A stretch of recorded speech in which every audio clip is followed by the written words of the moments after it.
સૌ મિત્રોને જય સોમનાથ. ઓમ નમઃ શિવાય. પ્રિય મિત્રો, તમારો દિવસ શુભ રહે, મંગલમય શુભકામના. હું બિલીમાંથી જોગીભાઈ વ્યાસ આપ સૌનું આપણી જોગેશમાં પુનઃ હાર્દિક સ્વાગત કરું છું. મિત્રો, આજરોજ જોઈશું આજનું શુભ પંચાંગ. આજે તારીખ છે 9/7/2024 ને મંગળવાર. આજે ત્રીજ પણ છે અને ચોથ પણ છે. આજની ચોથને અંગારકી વિનાયક ચોથ તરીકે ઓળખવામાં આવે છે.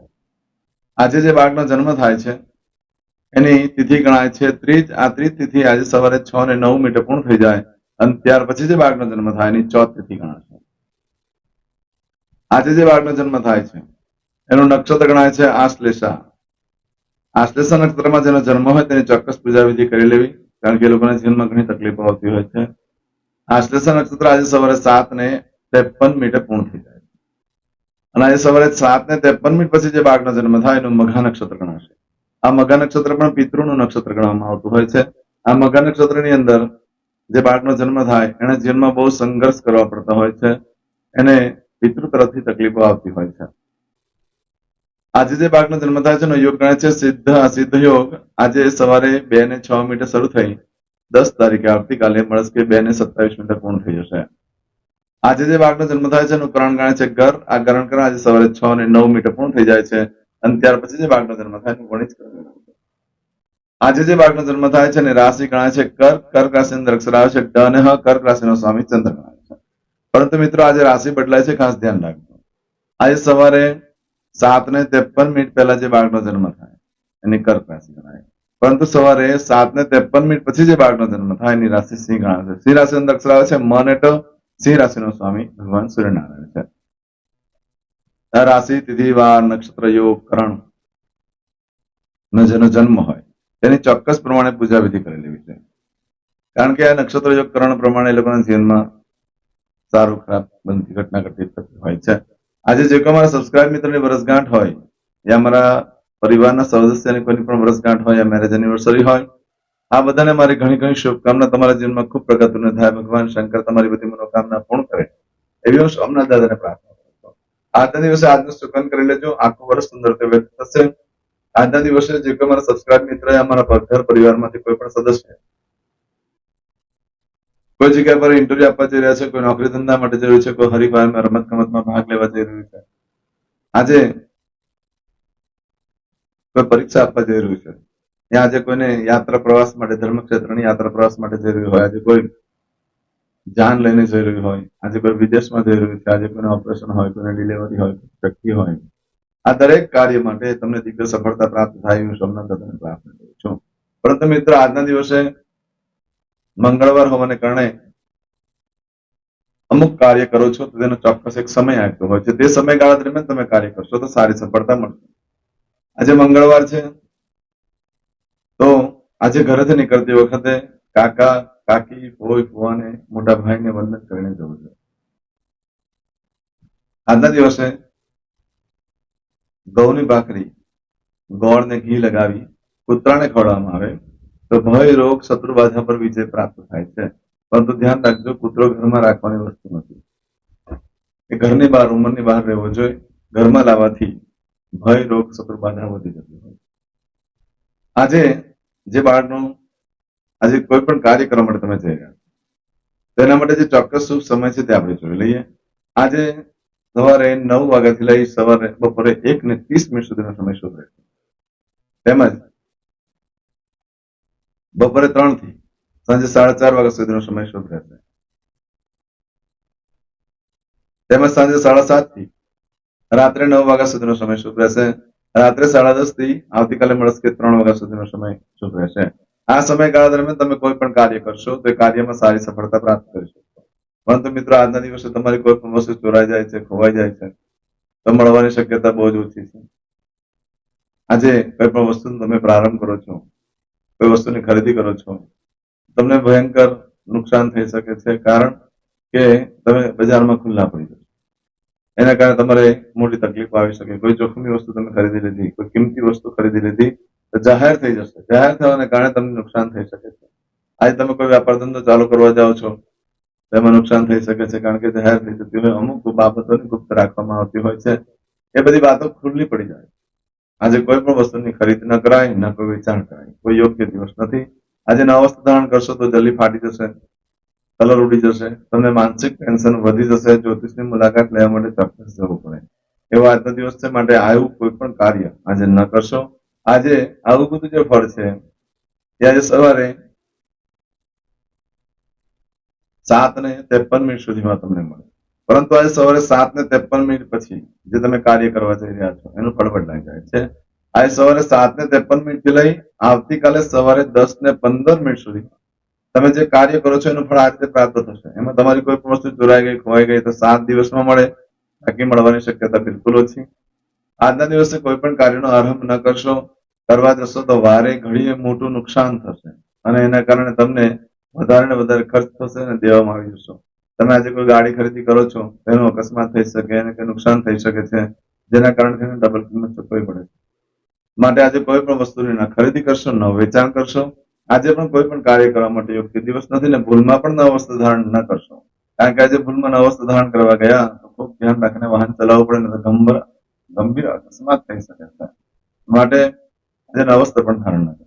નવ વસ્ત્ર માટે દર વખતે જ હું કહું છું, નવ વસ્ત્ર એટલે જે ક્યારેય કોઈ વખત પહેર્યા જ ન હોય ને કોઈ એની ટ્રાય પણ ન કરી હોય તે વસ્ત્રને નવા વસ્ત્ર કહી શકાય.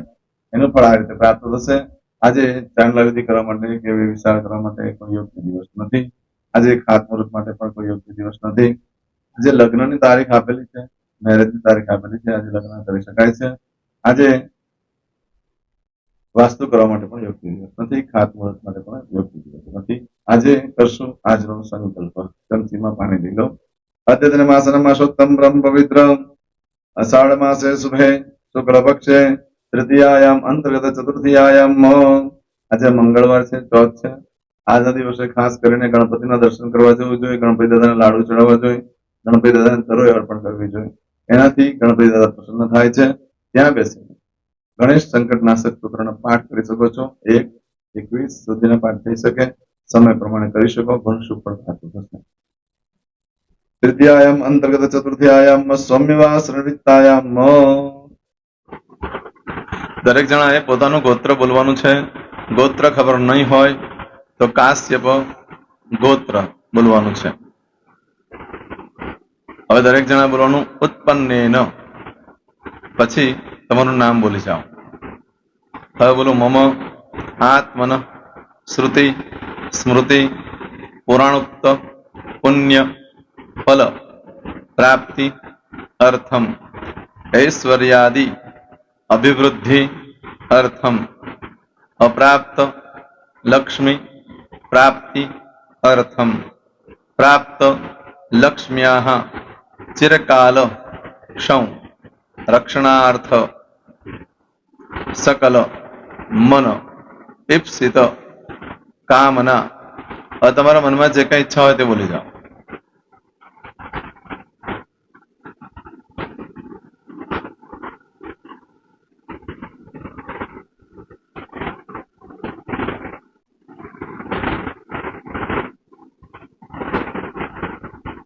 બોલો અનુસાર્થ સમ સિદ્ધિ અર્થમ લોકે સભાયામ રાજદ્વારે વ્યાપારે વિદ્યા અભ્યાસે સર્વત્ર યશ વિજય લાભાદિ પ્રાપ્તિ અર્થમ ઇહ જન્મની જન્માંતરે વા સકલ દુરિત ઉપશમનાર્થમ ચતુર્વિધ પુરુષાર્થ સિદ્ધિ અર્થમ ત્રિવિધ તાપ ઉપશમનાર્થમ તથા ચ મમ જન્મ સમય ઉદિત નક્ષત્ર યોગ કરણ રાશિ તિથિ વાર દેવતા દ્વારા અશુભ ફલ દોષ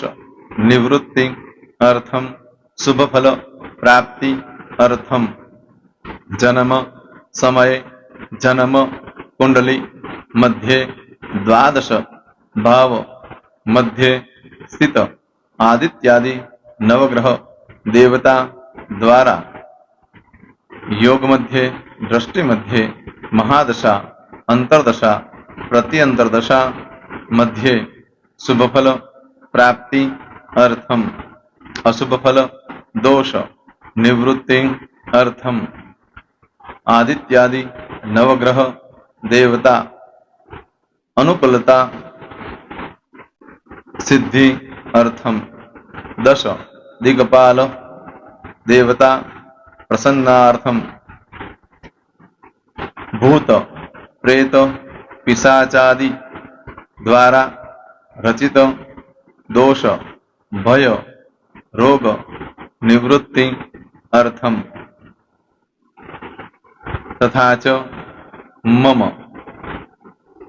હવે જેના લગ્ન થઈ ગયા છે એ લોકોએ બોલવાનું છે મમ દાંપત્ય જીવન મધ્યે સુખાકારી પ્રાપ્તિ અર્થમ હવે જેના લગ્ન નથી થયા એ લોકોએ બોલવાનું મમ જટટી વિવાહ યોગ પ્રાપ્તિ અર્થમ હવે જે લોકોને સંતાન પ્રાપ્તિની પૂજા આપી છે એ લોકોએ બોલવાનું છે મમ જટટી દીર્ઘ આયુ આરોગ્ય ऐश्वर्यादि समन्वित पुत्र पौत्रादि संतति सुख प्राप्ति अर्थम હવે જે છોકરાઓ અભ્યાસ કરી રહ્યા છે વિદ્યાર્થી છે એ લોકોને પૂજા આપી છે એ લોકોએ બોલવાનું વિદ્યા અભ્યાસ મધ્યે દેશે વિદેશે સર્વત્ર उत्तर उत्तर दिव्य सफलता सानुकूलता पूर्वक प्राप्ति अर्थम જે લોકોને વિદેશ જવાની પૂજા આપી છે એ લોકોએ બોલવાનું છે મમ જટટી વિદેશ ગમન યોગ પ્રાપ્તિ અર્થમ હવે જે લોકોને આરોગ્ય માટેની પૂજા આપી છે એ લોકોએ બોલવાનું છે મમ આયુ આરોગ્ય ઐશ્વર્યાદિ પ્રાપ્તિ અર્થમ જે લોકોને બરકત માટેની પૂજા આપેલી છે એ લોકોએ પણ બોલવાનું છે બધાએ જ બોલવાનું છે મમ ગૃહે શુભલક્ષ્મી મહાલક્ષ્મી प्रीति प्राप्ति अर्थम व्यापार व्यवसाय मध्य देशे विदेशे सर्वत्र उत्तर उत्तर प्रगति उन्नति प्राप्ति अर्थम और दरेक जणाए बोलવાનું मम भय रोग शत्रु बाधा मारण तारण मंत्र तंत्र अरिष्ट दोष पीड़ा निवृत्ति अर्थम હવે તમે જે ભગવાનની પૂજા કરી રહ્યા છો એ બોલો એ લોકો ભગવાનનું નામ બોલો દરેક જણા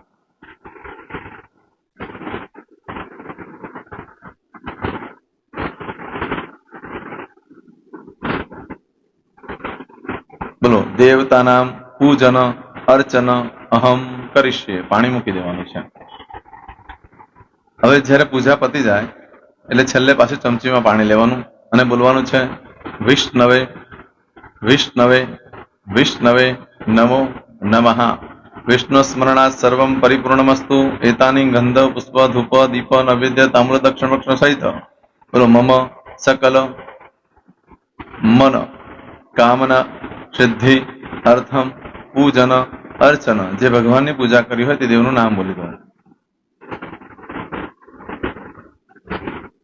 બોલો દેવતાનામ ચરણ કમલે અર્પણમસ્તુ પાણી મૂકી દો ફરી પાછું પાણી લેવાનું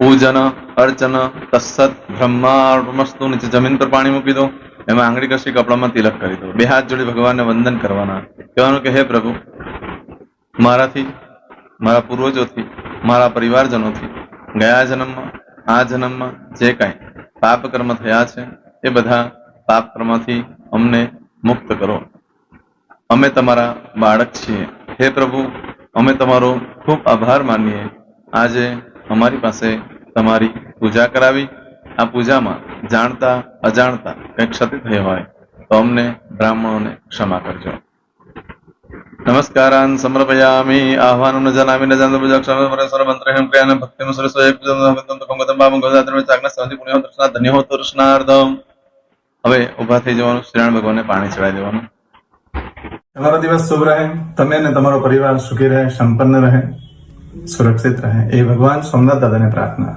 તો મિત્રો તમે મારા વિડીયોને લાઈક ના આપી હોય તો સૌથી પહેલા લાઈક આપી દો અને ત્યાર પછી જો તમે મારી આ ચેનલ સબસ્ક્રાઇબ ન કરી હોય તો સૌથી પહેલા સબસ્ક્રાઇબ કરી લો અને બેલ આઇકોન ઓલ પર ક્લિક કરવાનું ભૂલશો નહીં જેથી કરીને સૌથી પહેલા નવી વિડીયો જે કંઈ મૂકું એ તમને મળે મિત્રો કંઈ પણ મૂંઝવણ હોય તો મને આ નંબર પર તમે ફોન કરીને પૂછી શકો છો.